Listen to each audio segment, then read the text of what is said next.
Hello दोस्तों, कैसे हैं आप सब। मैं अक्षय कुमार आपके साथ शेयर करने वाला हूं इंडियन ज्योग्राफी का सेक्शन। जैसा कि पिछले लेक्चर में मैंने बताया, वेद स्टडी ग्रुप आपके लिए लेके आया है 66 बीपीएससी प्रीलिम्स का फुल कोर्स गारंटीड बैच, जहां बीपीएससी के अंतर्गत पूछे जाने वाले हर एक सेक्शन को कवर करवाया जाएगा। उसी सिलसिले में हमारा आज का लेक्चर है इंडियन ज्योग्राफी। इंडियन ज्योग्राफी से आज हम ज्योग्राफी को शुरुआत करेंगे। ज्योग्राफी की शुरुआत इंडियन ज्योग्राफी से करेंगे। तो सबसे पहले वाली बात आती है, किसी भी क्षेत्र के ज्योग्राफी को जानने से पहले सबसे पहली बात जो हमें जाननी चाहिए, उसके ज्योग्राफिकल फीचर्स को जानने से पहले सबसे पहली चीज जो है, हमें यह देखना होगा कि वह क्षेत्र पृथ्वी पर कहां अवस्थित है या उसकी लोकेशन क्या है, उसकी अवस्थिति क्या है। तो वही हमारा आज का पहला टॉपिक है। इंडिया के लोकेशन से जुड़े हुए बात को, विषयों को देखेंगे। इंडिया के लोकेशन से जुड़े हुए मुद्दे को देखेंगे। तो आज का पहला टॉपिक हमारा क्या है, ज्योग्राफी का पहला चैप्टर क्या है हमारा, भारत की अवस्थिति, लोकेशन। भारत की अवस्थिति, लोकेशन ऑफ इंडिया। भारत की अवस्थिति।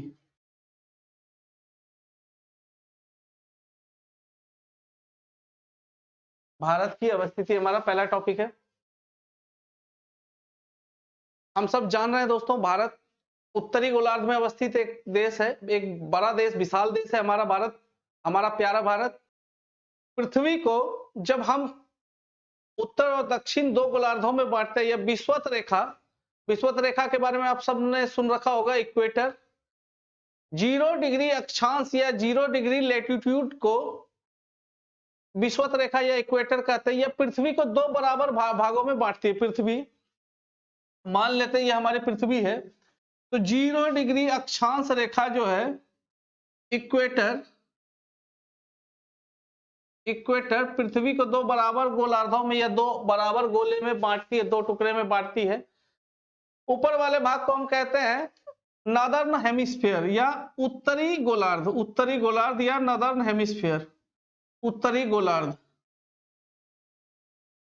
और दक्षिण वाले भाग को कहते हैं दक्षिणी गोलार्ध या साउदर्न हेमिस्फीयर, दक्षिणी गोलार्ध। गोलार्ध अर्थात हेमिस्फीयर अर्थात गोले का आधा टुकड़ा। मान लेते हैं जैसे आप क्रिकेट वाले खेलने वाले गेंद की बात करें, टेनिस गेंद, उसको यदि हम 20 से दो बराबर भागों में बांटे, तो उसी प्रकार उत्तरी भाग को कहेंगे उत्तरी गोलार्ध और दक्षिणी भाग को दक्षिणी गोलार्ध। तो उसी प्रकार पृथ्वी को एक काल्पनिक अक्षांश रेखा, इक्वेटर, विषुवत रेखा जिसे कहते हैं या भूमध्य रेखा कहते हैं, वह दो बराबर भागों में बांटती है, उत्तरी गोलार्ध और दक्षिणी गोलार्ध में। तो यह मान लेते हैं यदि पृथ्वी है, तो भारत जो है पृथ्वी के कहां पर अवस्थित है। इसी प्रकार यह देश जो है हॉरिजेंटल लाइन, अक्षांश रेखा कहलाती है। इसी प्रकार देशांतर रेखा होती है दोस्तों, जो लंबवत पृथ्वी को दो बराबर भागों में बांटती है।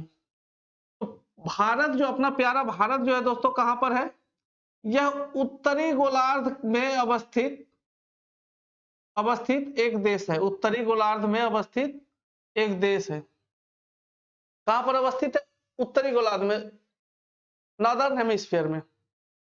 महाद्वीप के अनुसार यदि पृथ्वी पर जो पाए जाने वाले छह विशाल महादेश हैं या 7 विशाल महादेश है, उसमें से भारत कौन से महादेश में, यह महाद्वीप पर अवस्थित है, तो भारत एशिया महाद्वीप में, दुनिया का सबसे बड़ा महाद्वीप कौन सा, एशिया। तो भारत एशिया महाद्वीप के दक्षिण में अवस्थित एक विशाल देश है, दक्षिण में अवस्थित एक विशाल देश है।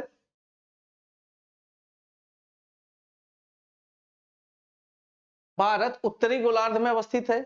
दूसरा बात था हमारा, दूसरा फैक्ट क्या है हमारा, यह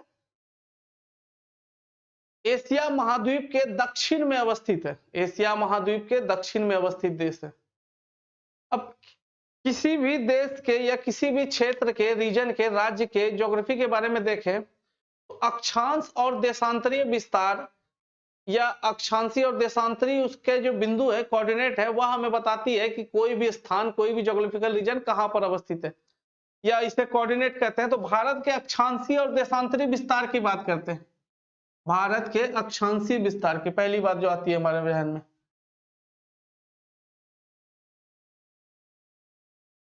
भारत का अक्षांशीय विस्तार। भारत का अक्षांशीय विस्तार।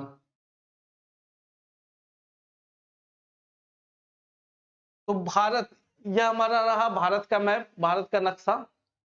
अक्षांशीय विस्तार, अक्षांशीय विस्तार क्षैतिज पृथ्वी पर खींचे जाने वाले काल्पनिक, क्षैतिज काल्पनिक रेखा को अक्षांश कहते हैं मोटा मोटी। यदि अक्षांश की बात करें दोस्तों, तो अक्षांशीय विस्तार हमें बताता है कि कोई भी क्षेत्र सॉरी कोई भी क्षेत्र विषुवत रेखा या इक्वेटर से कितने ऊपर या कितना नीचे है, या विषुवत रेखा से उसकी दूरी कितनी है। तो भारत की बात करें तो भारत उत्तरी गोलार्ध में अवस्थित है, अर्थात विषुवत रेखा के उत्तर में अवस्थित है, अर्थात भारत उत्तरी अक्षांशीय क्षेत्र में है। भारत के अक्षांशीय विस्तार की बात करें दोस्तों, तो भारत का अक्षांशीय विस्तार 6 डिग्री, अक्षांशीय विस्तार 6 डिग्री 4 मिनट से लेकर 37 डिग्री 6 मिनट उत्तरी अक्षांश, उत्तरी अक्षांश के मध्य।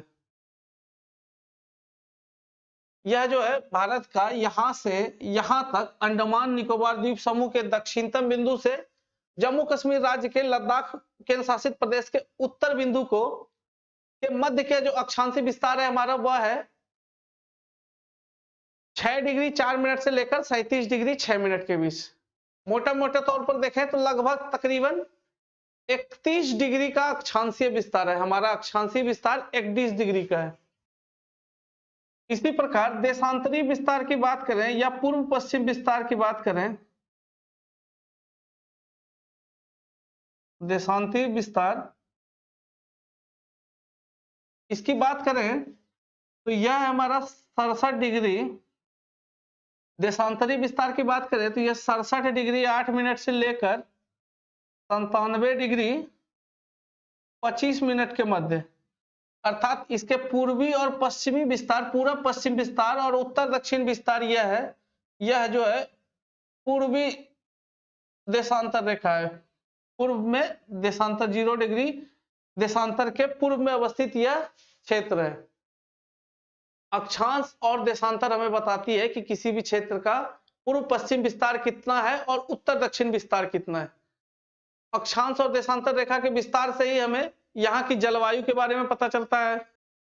यहाँ के जलवायु के बारे में पता अक्षांशीय उससे पता चलता है जलवायु कैसी होगी, और देशांतरीय विस्तार यहाँ के समय का निर्धारण करता है, या यह भी बताता है कि पूर्व का और पश्चिम के बीच की दूरी कितनी है। यह कौन बताता है हमें? देशांतरी रेखा। तो आइए हम भारत के पूर्व और पश्चिम विस्तार की बात करें। अक्षांशीय और देशांतरी विस्तार यह है 6 डिग्री 4 मिनट से 37 डिग्री 6 मिनट उत्तरी अक्षांश पर अवस्थित है। 67 डिग्री 8 मिनट से लेकर 97 डिग्री 25 मिनट के बीच इसका देशांतरी विस्तार है। या इसको दूसरे भाषा में कहें, दूसरे शब्दों में कहें तो उत्तर दक्षिण विस्तार। उत्तर दक्षिण विस्तार जो है अक्षांशीय विस्तार क्या बताता है? उत्तर और दक्षिण के बीच भारत की जो है अंतिम बिंदु उत्तर में कौन सा है और दक्षिण में अंतिम बिंदु क्या है, उनके बीच की दूरी को अक्षांशीय रेखा बताती है। और वही पूर्व पश्चिम विस्तार की बात करें, पूर्व पश्चिम विस्तार की बात करें तो यह देशांतर रेखा बताती है हमें। पूर्व पश्चिम विस्तार की बात करें तो यह तो हो गया दोस्तों हमारा अक्षांश और देशांतर रेखाओं के विस्तार की बात। किलोमीटर में देखें तो कितना विस्तार है भारत के सुदूर उत्तर से लेकर सुदूर दक्षिण तक, कितने किलोमीटर का विस्तार है, या सुदूर पूर्व से लेकर सुदूर पश्चिम तक, फार ईस्ट से लेकर फार वेस्ट तक की दूरी क्या है, फार नॉर्थ से लेकर फार साउथ तक क्या है दूरी। तो आइए देखते हैं।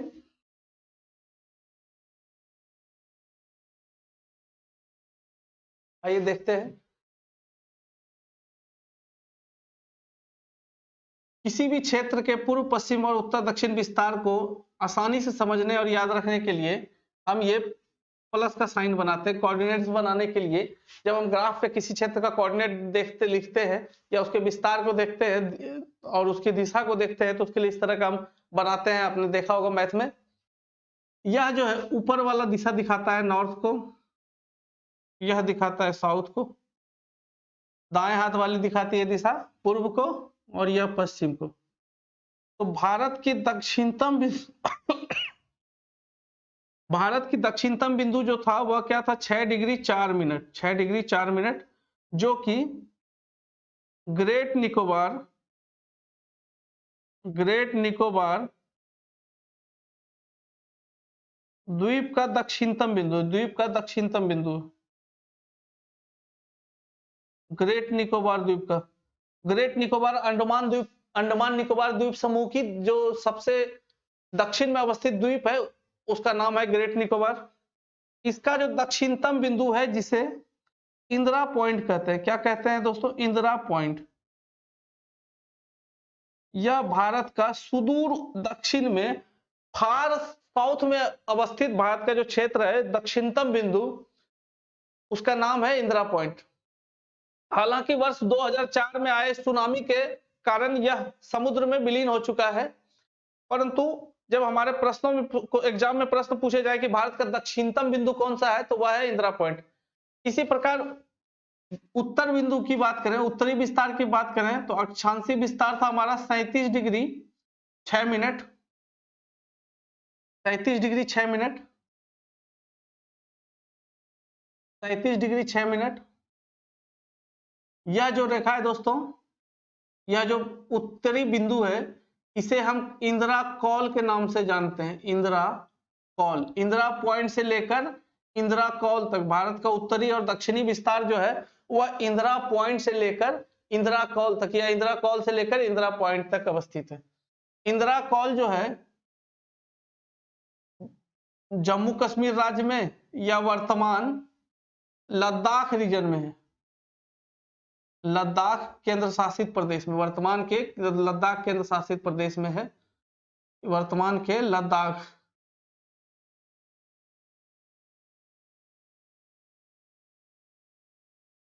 हालांकि यह पॉइंट भी, उत्तरी बिंदु भी जो है, यह जो है दोस्तों पाक अधिकृत कश्मीर के अंतर्गत 1947 से ही यह पाक अधिकृत कश्मीर के अंतर्गत चला गया, उसके हिस्से में चला गया है,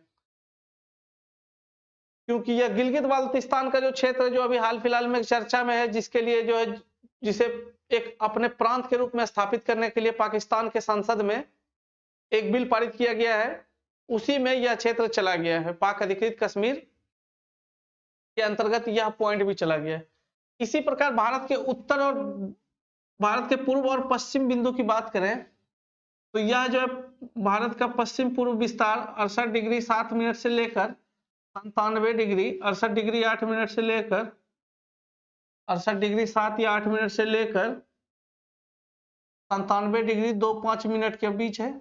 यह पूर्वी देशांतर पर अवस्थित है।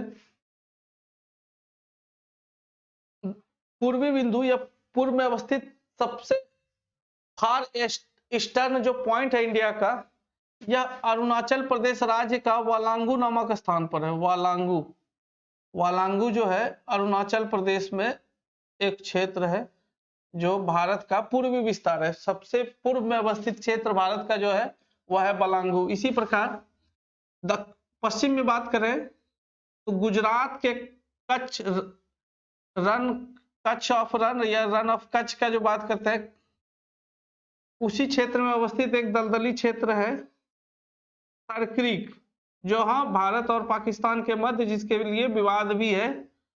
तो यही क्षेत्र जो है भारत का पश्चिमी बिंदु है, पश्चिमी बिंदु, पश्चिमी बिंदु है। पश्चिमी बिंदु कौन सा है? सरक्रीक, गुजरात। तो कई बार तो हमारे एग्जाम में इस प्रकार सवाल आते हैं कि सबसे पश्चिम में अवस्थित भारत का कौन सा राज्य है, तो सबसे पश्चिम में अवस्थित भारत का राज्य है गुजरात। इसी प्रकार सबसे पूर्व में अवस्थित भारत का राज्य है अरुणाचल प्रदेश। सबसे उत्तर में अवस्थित भारत का राज्य या केंद्र शासित प्रदेश है लद्दाख। जम्मू कश्मीर राज्य के पुनर्गठन के पश्चात वह क्षेत्र लद्दाख का क्षेत्र है। और सबसे दक्षिणतम बिंदु की बात करें तो, सबसे दक्षिणतम बिंदु की बात करें दोस्तों तो वो है अंडमान और निकोबार द्वीप समूह, अंडमान और निकोबार द्वीप समूह।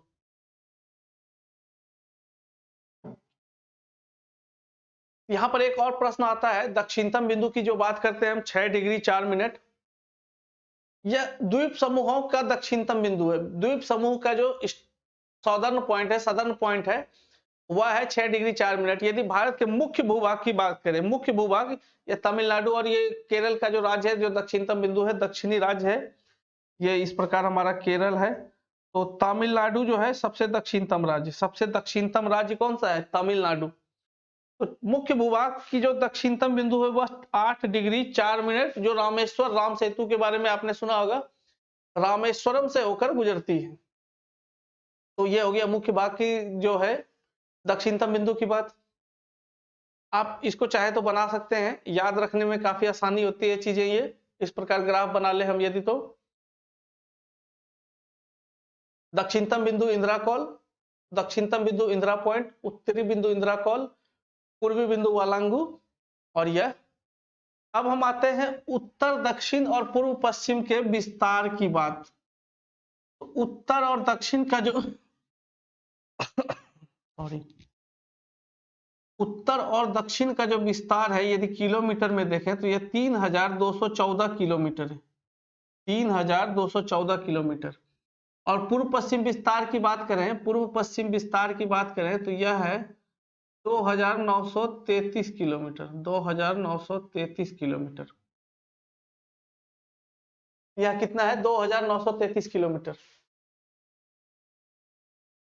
अब हमारे मन में एक सवाल आता है, यदि हम अक्षांशीय और देशांतरी विस्तार की बात करें या देशांतरी विस्तार को देखें, तो दोनों तकरीबन 30 किलोमीटर के अप्रॉक्स, दोनों तकरीबन 30 डिग्री के अप्रॉक्स है। भारत का उत्तरी दक्षिणी विस्तार भी 30 डिग्री के आसपास है, और पूर्वी पश्चिमी विस्तार भी तकरीबन 30 डिग्री के आसपास है। परंतु जब हम इन दोनों के विस्तार को किलोमीटर में देखते हैं, तो पूर्व पश्चिम विस्तार उत्तर दक्षिण की अपेक्षा कम है। इसकी क्या वजह है? तो इसकी एक मुख्य वजह यह है कि दो अक्षांशों के बीच पृथ्वी पर खींची गई जो काल्पनिक रेखाएं, क्षैतिज काल्पनिक रेखा या हॉरिजेंटल रेखा, दो अक्षांशों के बीच की दूरी जो है पृथ्वी पर हर स्थान पर एक समान होती है। वहीं देशांतरों की बात करें, देशांतरों की बात करें तो दो देशांतर रेखाओं के बीच जो पृथ्वी पर जो हम वर्टिकल लाइन खींचते हैं, काल्पनिक रेखा खींचते हैं, वर्टिकली जो काल्पनिक रेखा खींचते हैं, उसको हम, उसे हम क्या कहते हैं दोस्तों? लॉन्गिट्यूड या देशांतर। तो दो देशांतरों के बीच विषुवत रेखा पर सर्वाधिक दूरी होती है। जैसे जैसे हम विषुवत रेखा से ध्रुवों की ओर, उत्तरी ध्रुव या दक्षिणी ध्रुव की ओर बढ़ते हैं, जैसे जैसे हम ध्रुवों की ओर बढ़ते हैं, तो हमें क्या देखने को मिलता है? दो देशांतरों के बीच जब हम भूमध्य रेखा से, इक्वेटर से या विषुवत रेखा से ध्रुवों की ओर बढ़ते हैं, तो उनके बीच की दूरी कम होती जाती है। और जितनी भी देशांतर रेखाएं वह ध्रुवों पर पहुंचकर 90 डिग्री उत्तरी या दक्षिणी ध्रुव पर पहुंचकर सारी की सारी देशांतर रेखाएं एक ही बिंदु पर जाके मिल जाती है, अर्थात वहां पर दो देशांतरों के बीच दूरी नगण्य हो जाती है, खत्म हो जाती है। तो यही कारण है, जब हम भारत के पूर्वी और पश्चिमी विस्तार की बात करें तो तकरीबन यह 30 डिग्री है, तकरीबन 30 डिग्री है। और उत्तरी दक्षिणी विस्तार की बात करें तो 31 डिग्री के अप्रॉक्स है। परंतु दूरी में जो डिफरेंस है दोनों का, आप देख सकते हैं कितना डिफरेंस है, तकरीबन 350 किलोमीटर का डिफरेंस है। इसकी वजह क्या है? दो देशांतरों के बीच की दूरी ध्रुवों से, विषुवत रेखा से ध्रुवों की ओर जाने पर कम होती जाती है। यह एक मुख्य वजह है इसका। अब अगला बात जो भारत की अवस्थिति से जुड़ी हुई है, आइए देखते हैं इसके क्षेत्रफल के बारे में। पूर्व पश्चिम उत्तर दक्षिण विस्तार देख लिया, देशांतरी अक्षांशीय विस्तार देख लिया। अब आते हैं भारत के संबंध में, इसके आसपास के क्षेत्र कौन से हैं? भारत की सीमाएं किन किन राज्यों से, किन किन देशों से, राष्ट्रों से मिलती है? भारत की तट रेखा कितनी, भारत का क्षेत्रफल क्या है, इत्यादि। तो आइए पहले हम बात करें भारत के क्षेत्रफल की, उसकी सीमाओं की बात करें।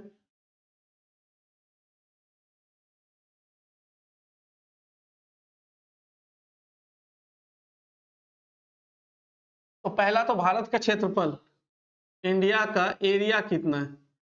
भारत का क्षेत्रफल, भारत का क्षेत्रफल 32,84,163 वर्ग किलोमीटर, स्क्वायर किलोमीटर वर्ग वर्ग किलोमीटर। यह है इसका क्षेत्रफल। पहला बिंदु क्या है दोस्तों? यह इसका क्षेत्रफल है। दूसरा बिंदु की बात करें, इसकी सीमा, भारत की सीमा, भारत की सीमा, सीमा का जो विस्तार, सीमा का विस्तार, स्थलीय सीमा की पहले बात कर लेते हैं। अर्थात स्थल से किस प्रकार दूसरे राज्यों से मिली है, उसकी सीमाएं कितनी है। स्थलीय सीमा की बात करें तो 15,000, यह जो है दोस्तों 15,000 किलोमीटर से कुछ ज्यादा है। 15,000 किलोमीटर से कुछ ज्यादा है। 15,000 किलोमीटर से 15,000 किलोमीटर से ज्यादा है।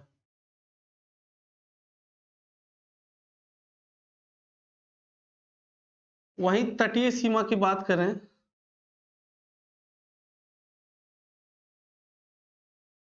तटीय सीमा की बात करें, यह 7,516 किलोमीटर, 7,516 किलोमीटर है।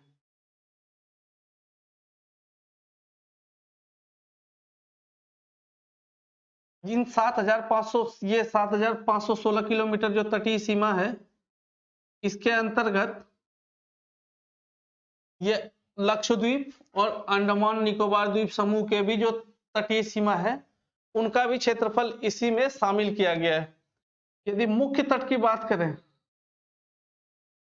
मुख्य तट की बात करें, मुख्य तट मतलब जो मेनलैंड इंडिया है, ये मुख्य भूमि जो है, इसकी तटीय सीमा का विस्तार कितना है।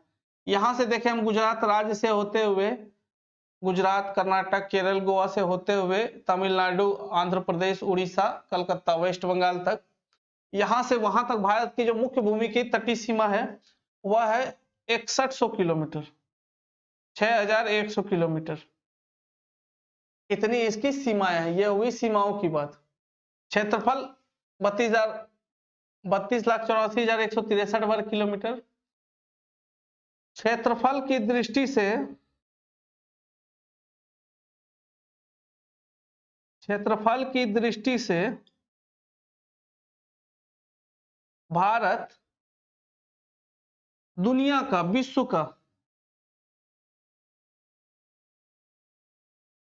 दुनिया का या विश्व का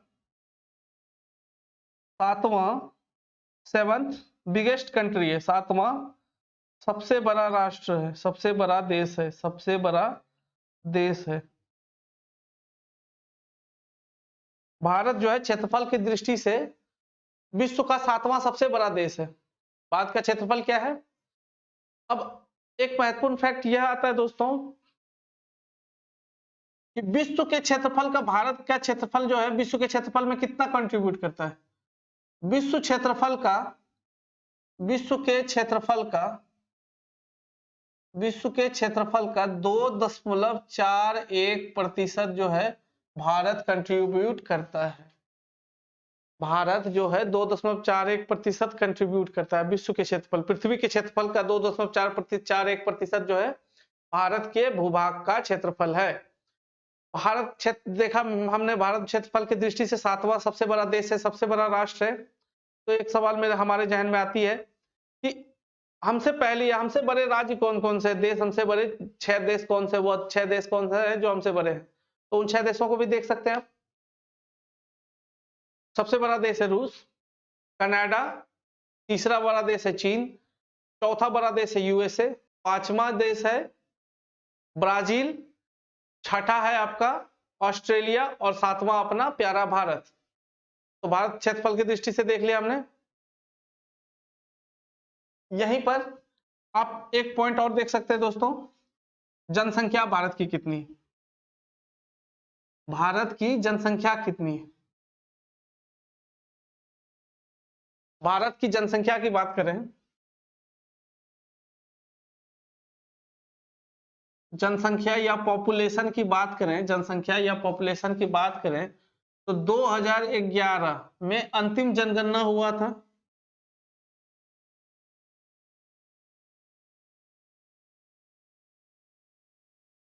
अंतिम जनगणना या अंतिम सेंसस जो है 2011 में हुआ था, तो इसी के आंकड़े को हम देखें तो इसके अनुसार भारत की जो जनसंख्या थी यह इतना 125 करोड़ जनसंख्या थी भारत की वर्ष 2011 में।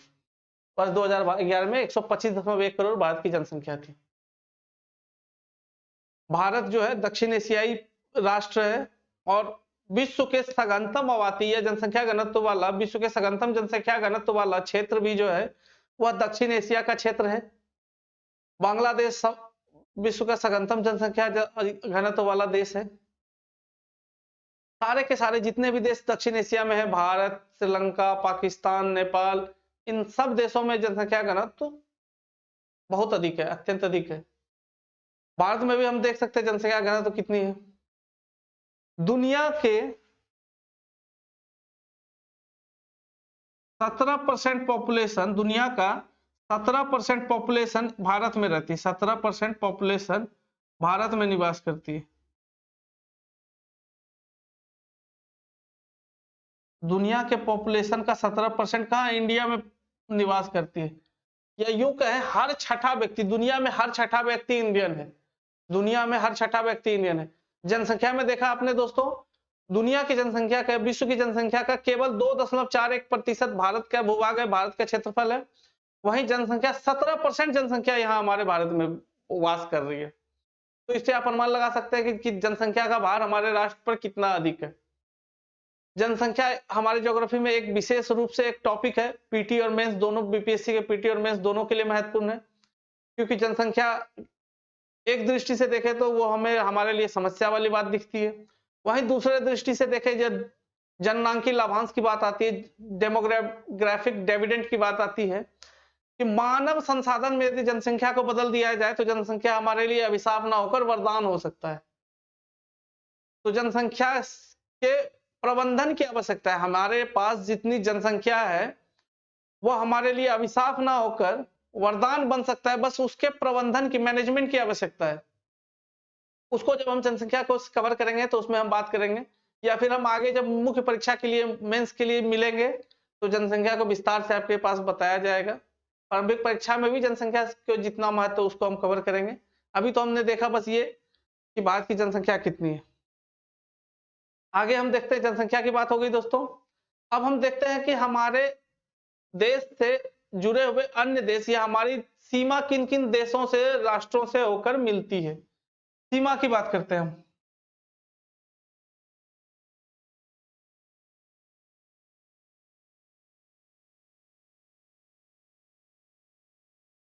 हमारे देश की सीमा की बात करें, हमारे देश की सीमा की बात करें दोस्तों, तो हमारे देश की सीमा उत्तर में चीन,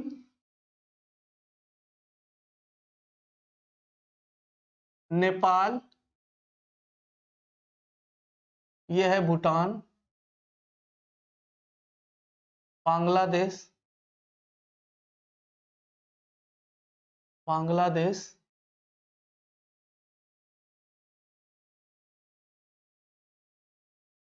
ये पाकिस्तान,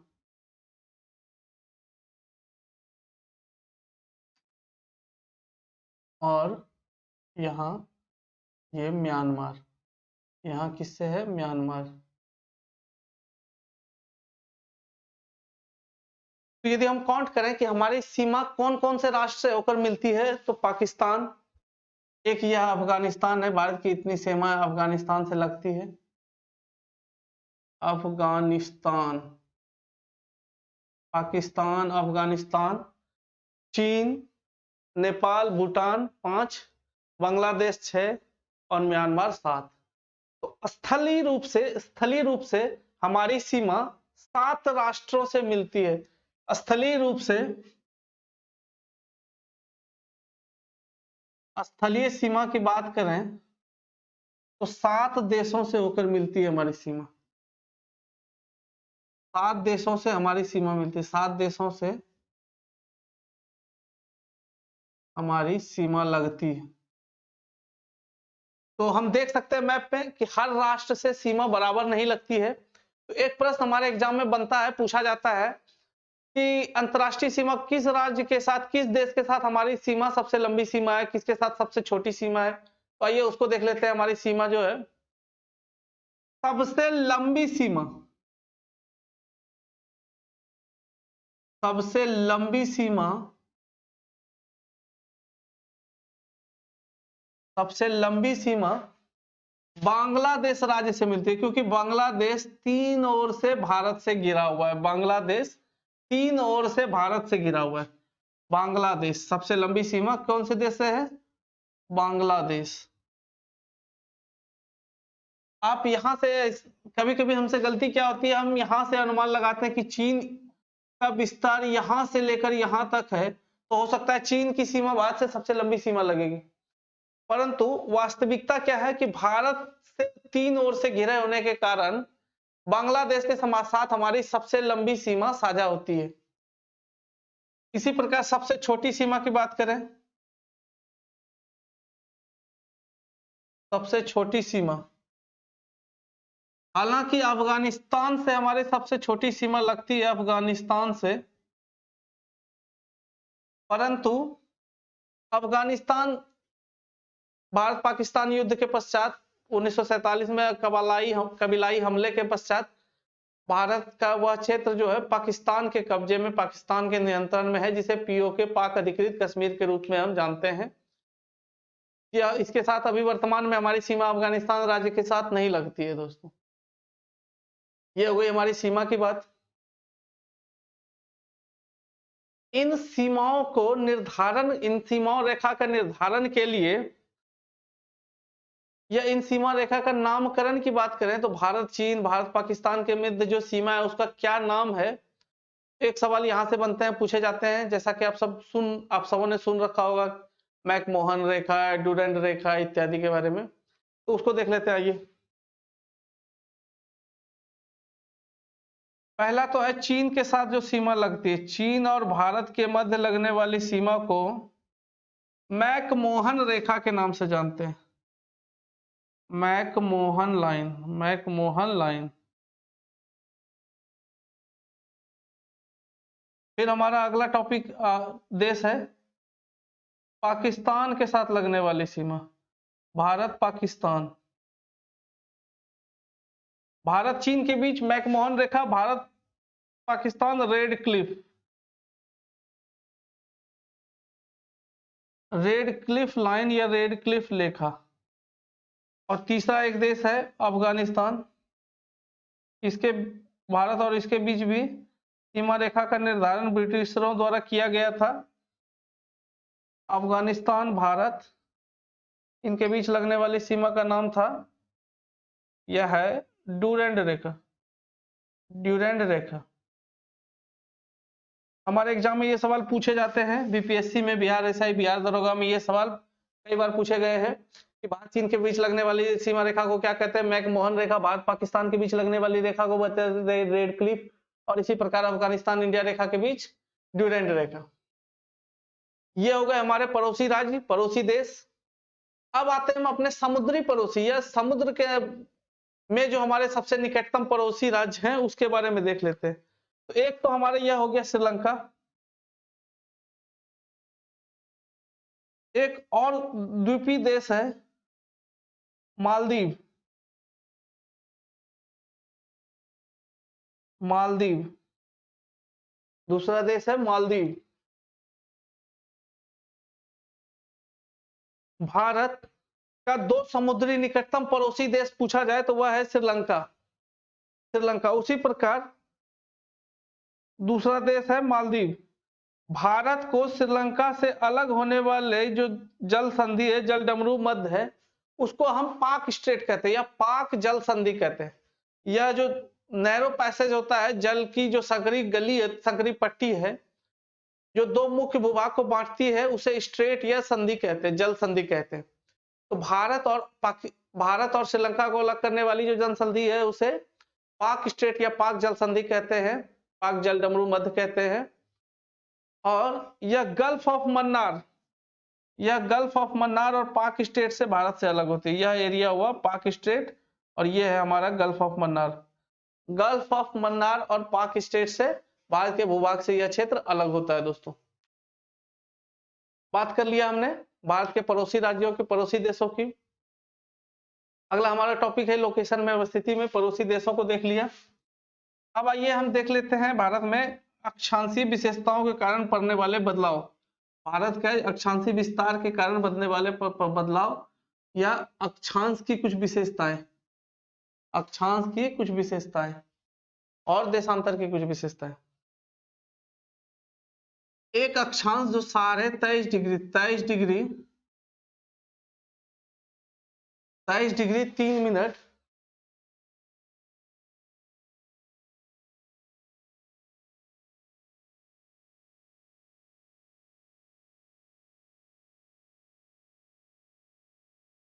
23 डिग्री 30 मिनट उत्तरी अक्षांश, उत्तरी अक्षांश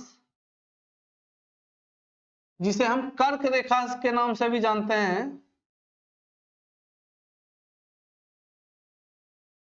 कर्क रेखा के नाम से जानते हैं।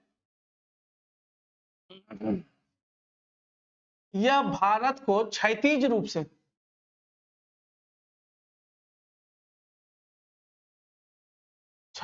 रूप से भारत को 2 बराबर भागों में बांटती है। यह जो है रेखा, यह है अक्षांश रेखा हमारी 23.5 डिग्री अक्षांश रेखा, जिसे हम कर्क रेखा के नाम से जानते हैं दोस्तों। कर्क रेखा या ट्रॉपिक ऑफ कैंसर, क्या कहते हैं, ट्रॉपिक ऑफ कैंसर। यह क्षैतिज रूप से भारत को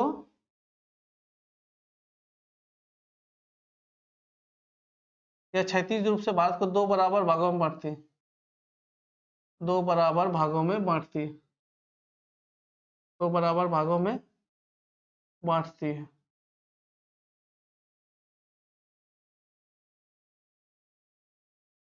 क्षैतिज रूप से बराबर भागों में बांटती है। यहीं पर कर्क रेखा से जुड़ा हुआ एक हमारा टॉपिक है, एक हमारा प्रश्न बनता है कि यह कौन कौन से राज्यों से होकर गुजरती है। कर्क रेखा, भारत का एटलस ले लीजिए, वहां पर आप देखिए कर्क रेखा कौन कौन से राज्य से होकर गुजरती है, ताकि आपके दिमाग में ये चीजें बैठ जाए। कर्क रेखा 8 राज्यों से होकर गुजरती है। कर्क रेखा भारत के 8 राज्यों से होकर गुजरती है। यदि इसे हम पूर्व पश्चिम से देखें या पश्चिम से पूर्व देखें या पूर्व से पश्चिम, 8 राज्यों से 1 2 3 4 5 6 7 और 1 8। तो सबसे पहला राज्य है जहां से गुजरता है वह है मिजोरम। मैप निकाल लीजिए, आप देख सकते हैं उसको, या इस तरह भी आप ड्रॉ कर सकते हैं मिजोरम। दूसरा है हमारा त्रिपुरा, तीसरा वेस्ट बंगाल, पश्चिम बंगाल, चौथा अपना है झारखंड। इस प्रकार आप यदि एक बार ड्रॉ कर लें तो कभी नहीं भूलेंगे कि कर्क रेखा कौन कौन से राज्य से होकर गुजरती है। चौथा हो गया झारखंड, फिर है हमारा छत्तीसगढ़,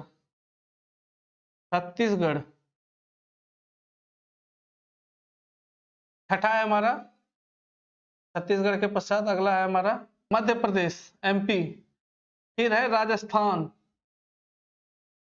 और अंतिम राज्य है अपना गुजरात।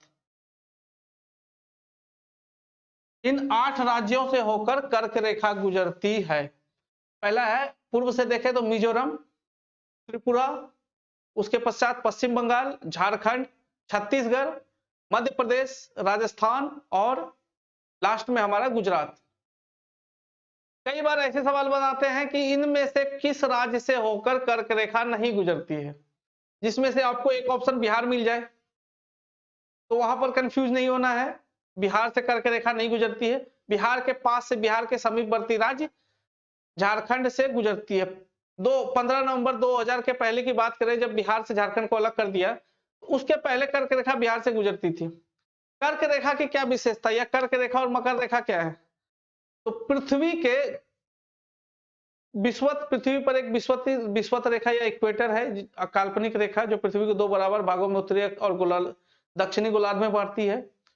तो दोनों ही गोलार्ध में विषुवत रेखा से 23.5 डिग्री उत्तर और 23.5 डिग्री दक्षिण की जो काल्पनिक रेखा है, 23.5 डिग्री उत्तर की काल्पनिक रेखा को कर्क रेखा या ट्रॉपिक ऑफ कैंसर और 23.5 डिग्री दक्षिणी रेखा को ट्रॉपिक ऑफ कैप्रिकॉर्न या मकर रेखा कहते हैं।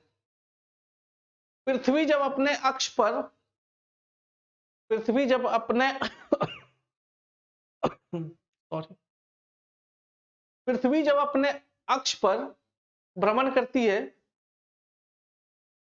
तो दिन और रात होता है। उसी प्रकार पृथ्वी जब सूर्य के चारों ओर परिक्रमा करती है, सूर्य का चक्कर लगाती है, तो सूर्य की जो अवस्थिति है, सूर्य के प्रकाश की या सूर्य की सीधी किरणें 23.5 डिग्री उत्तर और 23.5 डिग्री दक्षिण के बीच ही पड़ती है। वर्ष भर या तो यह उत्तर की ओर शिफ्ट होता है या दक्षिण की ओर। पृथ्वी और सूर्य का जो परिक्रमण की अवस्थिति है, पृथ्वी का अपने अक्ष पर 23.5 डिग्री झुका होना, इसी के कारण सूर्य की जो सीधी किरणें हैं पृथ्वी पर 2 वर्ष में एक बार 23.5 डिग्री पर पड़ती है सीधी किरणें, 23.5 डिग्री उत्तरी अक्षांश पर या कर्क रेखा पर, और इसी प्रकार एक बार 23.5 डिग्री दक्षिणी अक्षांश पर या मकर रेखा पर पड़ती है, जिसके कारण 23.5 डिग्री उत्तरी अक्षांश से 23.5 डिग्री दक्षिणी अक्षांश के बीच तापमान, औसत तापमान अपेक्षाकृत अन्य क्षेत्र की अपेक्षाकृत अधिक होती है। यही वजह है कि इस क्षेत्र को हम उष्णकटिबंधीय जलवायु प्रदेश कहते हैं या उष्णकटिबंधीय प्रदेश कहते हैं। यहाँ वर्ष भर औसत तापमान गर्म होता है, ठीक ठाक होता है, रहने के लिए दशा अच्छी होती है। वर्ष भर वर्षा की संभावना थोड़ी थोड़ी होती है, वर्षा की कंडीशन रहती है, मानसूनी वर्षा होती है इन क्षेत्रों में। वो सब हम जलवायु के सेक्शन में पढ़ेंगे। जलवायु को जब देखेंगे तो वहां पर देखेंगे हम लोग कि भारत की जलवायु किस प्रकार की है। ये हो गया हमारा कर्क रेखा दोस्तों। उसके पश्चात आता है हमारा अगला टॉपिक, लोकेशन से ही जुड़ा हुआ, मानक समय का निर्धारण। कर्क रेखा से या अक्षांश रेखा से हम लोग जलवायु और उत्तर दक्षिण विस्तार का पता करते हैं। उसी प्रकार देशांतर रेखा जो समय का निर्धारण करती है। समय का निर्धारण किससे होता है? देशांतर रेखा से।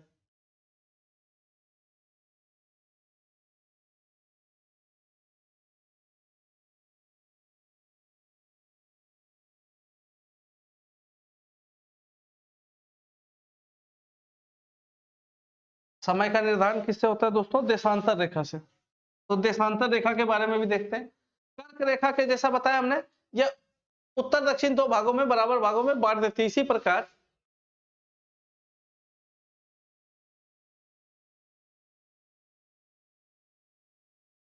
इसी प्रकार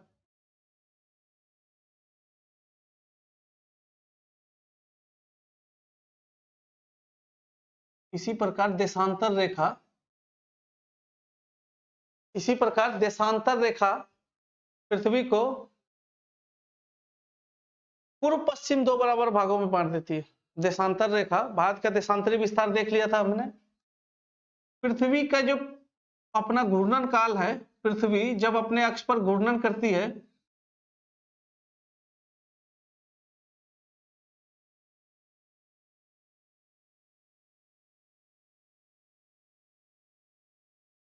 यह जो है वेस्ट टू ईस्ट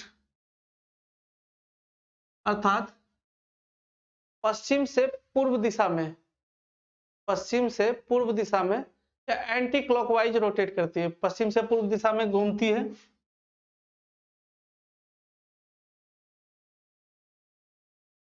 है। जिसके कारण पूर्व का क्षेत्र जो है, पृथ्वी के पूर्वी भाग का क्षेत्र जो है वह सूर्य के सामने सबसे पहले पूर्वी क्षेत्र आता है। यही कारण है कि सूर्योदय हमेशा पूर्व से देखने को मिलता है। तो यह तो हो गया पूर्व से सूर्य निकलने का वजह, पूर्व से सूर्य निकलता है जिसके कारण पूर्व में सूर्योदय दिखता है हमें। तो भारत के पूर्वी और पश्चिमी विस्तार की बात आती है। भारत के पूर्वी पश्चिमी विस्तार की बात कर रहे थे हम।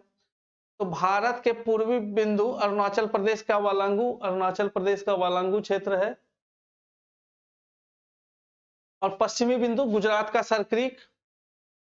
इसके बीच जो देशांतरी रेखाओं की या देशांतरी विस्तार की दूरी है वह तकरीबन 30 मिनट की है। भारत का देशांतरी विस्तार यह था हमारा 68 डिग्री 7 मिनट से लेकर 97 डिग्री 25 मिनट, तो तकरीबन 30 डिग्री के अप्रोक्स है। देशांतरी विस्तार के कारण समय में परिवर्तन होता है, क्योंकि तब तक पृथ्वी मूव कर जाती है एक स्थान से।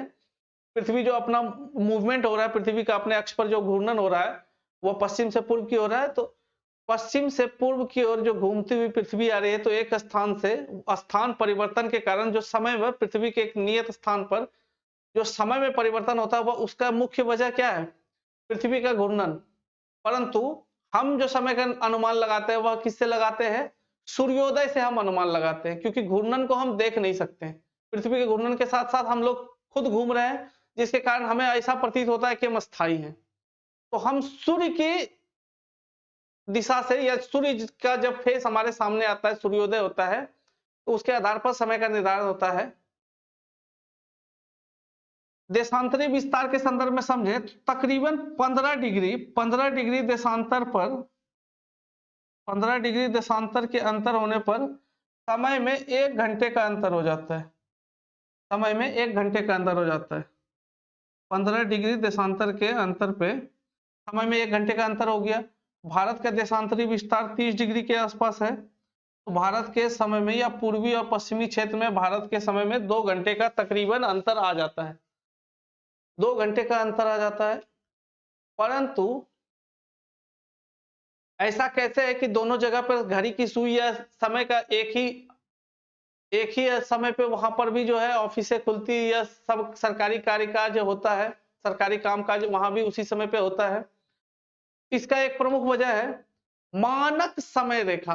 मानक समय रेखा, मानक समय रेखा का निर्धारण काल्पनिक रूप से किया जाता है, ताकि देशांतरी विस्तार के कारण होने वाले समय के अंतर को कम किया जा सके और संपूर्ण क्षेत्र में या पूरे देश में एक सा समय निर्धारित किया जा सके, ताकि लोगों के दैनिक जीवन या दैनिक कार्यकाल या फिर सरकारी कार्यकाल कामकाज में समय का अंतर ना के बराबर हो। तो इसके लिए क्या किया जाता है दोस्तों? देशांतरी विस्तार जितना है किसी भी क्षेत्र का, तो उसमें एक मध्यवर्ती देशांतर या मध्य का देशांतर रेखा को निर्धारित किया जाता है, जो लगभग बराबर भागों में वर्टिकली दोनों देश को बराबर भागों में बांट दे, देश को 2 बराबर भागों में वर्टिकली बांट दे। तो भारत के लिए जो मानक समय रेखा है वह है 82.5 डिग्री। 82.5 डिग्री, 82.5 डिग्री देशांतर को भारतीय मानक समय के रूप में या मानक समय रेखा के रूप में जानते हैं। भारतीय मानक समय रेखा, भारतीय मानक समय रेखा या Indian meridian time, Indian meridian time, Indian meridian time, इसको क्या कहते हैं आप? Indian meridian time.